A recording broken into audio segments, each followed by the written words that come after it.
hope you have watched and enjoyed the first part of our trip to Bishnupur, the land of Malla Kingdom, terracotta, and an integral part of Bengal's rich cultural heritage. In the previous video, we shared our experiences of the Poramatir Haat, a weekly rural marketplace with various kinds of terracotta artifacts, Bishnupuri silk saris, etc. happening at the backdrop of the Jora Mandir. But Bishnupur has a lot more to offer, which we are going to present in this part of the video.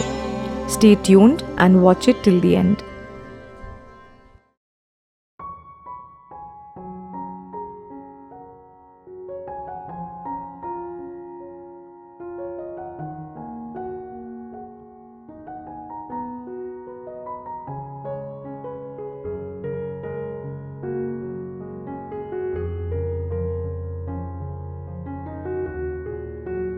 After having a surplus breakfast, we took a stroll in the garden of our stay, where our hosts have indulged into organic farming, trying to create an organic ecosystem. Bankura is also very rich in medicinal plants. They have also planted several such plants as an effort to revive and conserve this precious indigenous knowledge. Through our discussions on organic farming, we finally understood that even though organic farming is the best practice in terms of health benefit of the consumers and also Mother Nature, but it is very time consuming and does not give any economic benefit. Due to its small yield and less turnaround time, consumers have to bear a high price of the products. We realized in this world of consumerism, good health comes with a cost.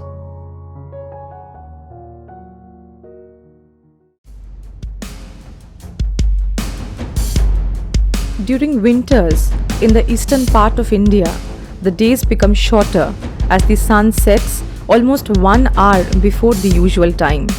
So we had to start early to make the most of the day. In the first half of the day, we straightaway went to the abandoned Payadoba airfield, commonly known as Chatal, which is surrounded by the dense Jaipur forest. And if you're extremely lucky, you may encounter a herd of elephant on your way. Well, we rarely have our luck in such cases, and hence our path was clear of such encounters.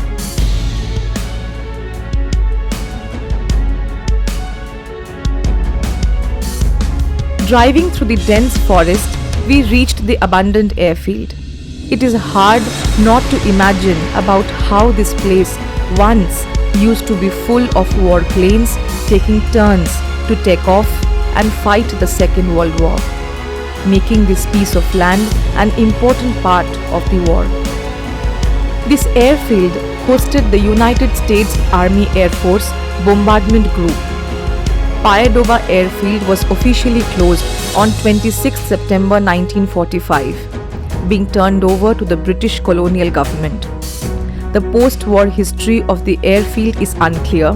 However, today, the large sprawling wartime airfield is abandoned and in disrepair.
In the second half of the day, we started exploring the magnificent terracotta works this town has been preserving through centuries.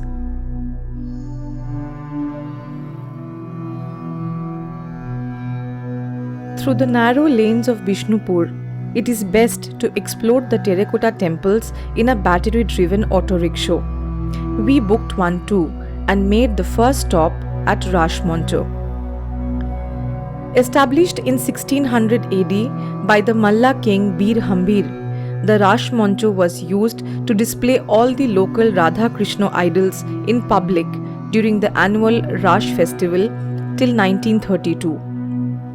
It is the oldest brick temple and the only temple of its kind in the whole country. The base or altar of the temple is made of laterite stone and upper part is made with bricks. Rashmonto showcase an amazing amalgamation of different architectures. The roof of the temple is in the shape of Egyptian pyramid. The middle part resembles Bengali huts or chala type, and the arches of the lower part resembles Islamic architecture.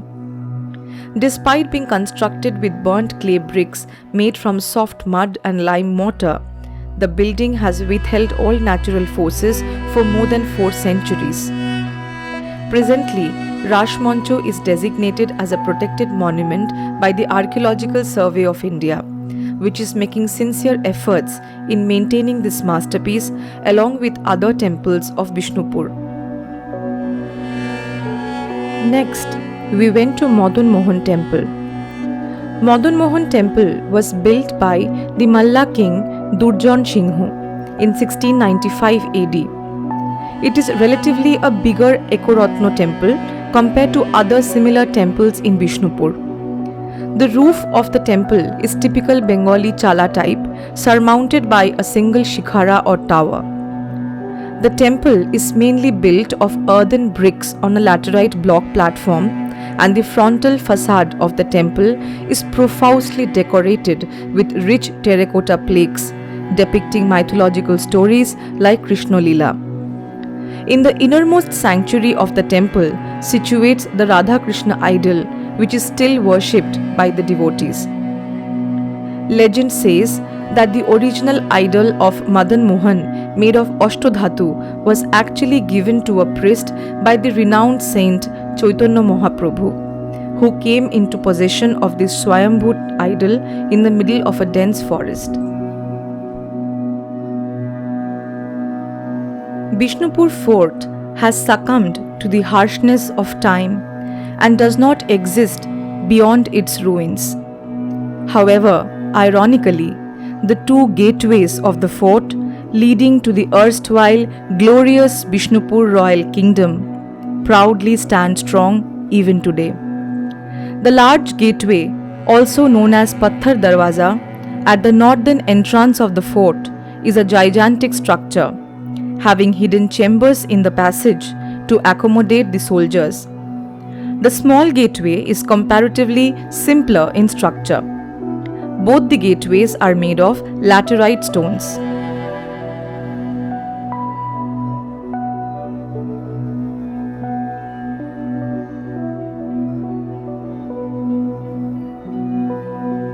Lalji Temple. It is one of the most beautiful temples in Bishnupur, built by the Malla king Bir Singh in 1658 AD. It is considered as the first laterite stone temple in Bishnupur. The temple is dedicated to Radha Krishna. However, it is not a living temple and currently has no deity in it. It is a fine example of a Ekoratna temple architecture. It has 4 chala or 4 sloping roofs and a single shikhara on top of that. Except a few terracotta panels on the upper part of the arched openings, most of the artwork is damaged in the course of time.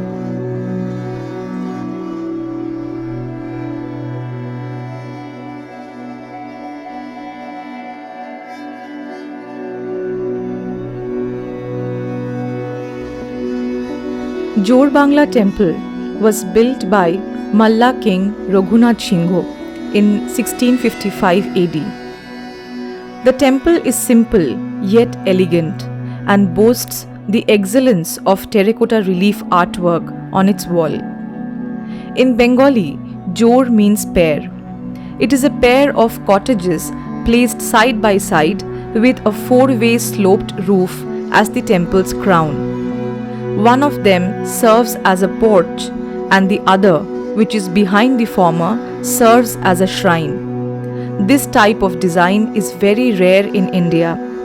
Originally, the temple was called Krishnorai, but due to its design, people started calling it Jor Bangla.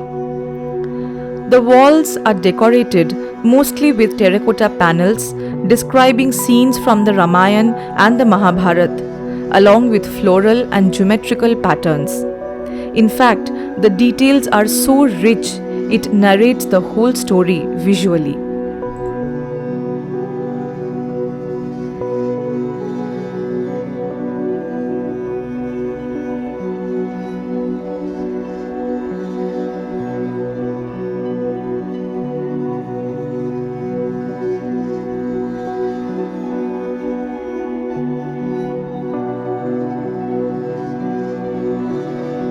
Next in the list was Pancharatna Shamrai Temple. The specialty of most of the Bishnupur temples is the Ratna type architecture, where a shikhara or tower lies on the top of the roof. Based on the number of such towers, they are termed as Ekoratna, Pancharatna or Navaratna.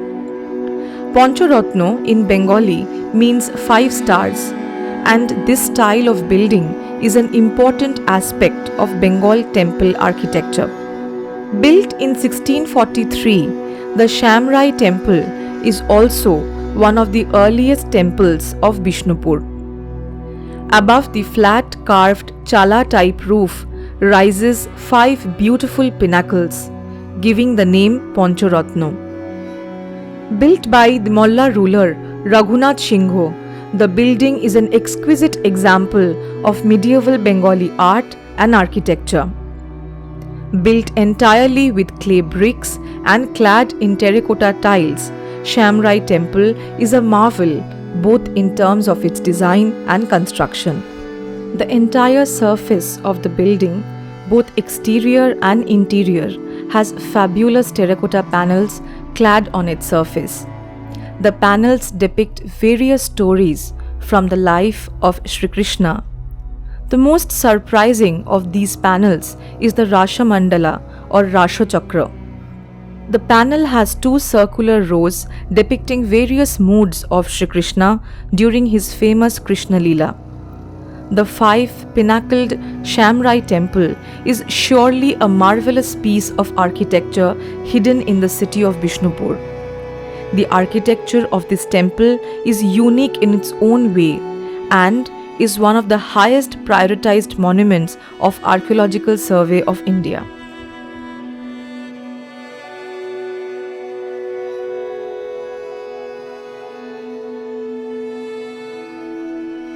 Traces its history from 1758.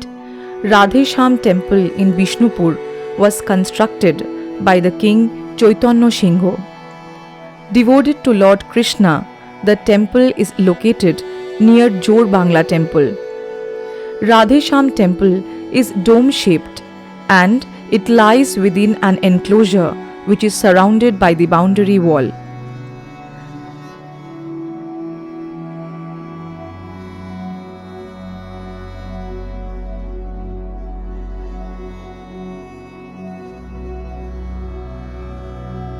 Along with its high sacred significance, the temple is known for its aesthetic architecture, which makes it a popular tourist attraction in Bishnupur.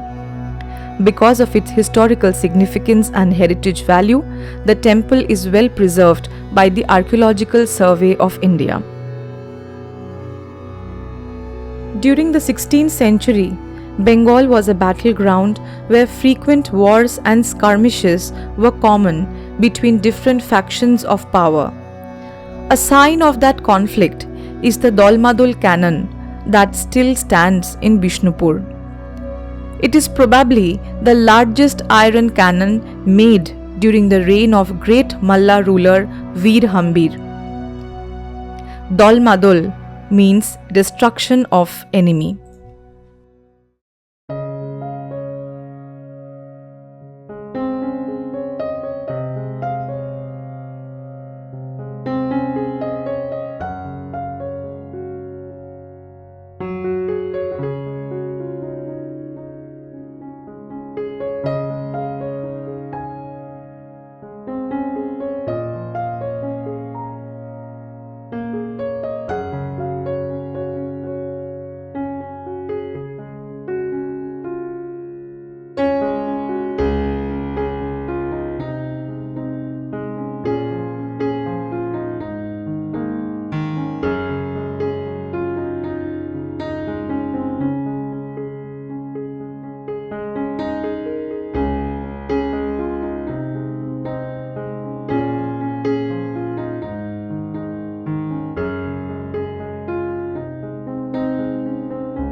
Bishnupur is home to thousands of artisans and craftsmen who have continued to carry the town's cultural legacy.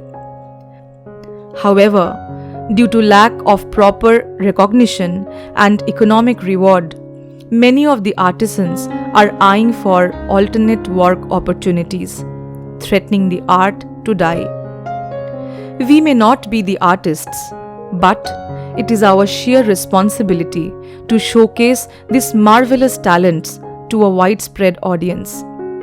This indigenous craftsmanship needs to be conserved and promoted to uphold the rich cultural heritage Bengal has to offer to the world.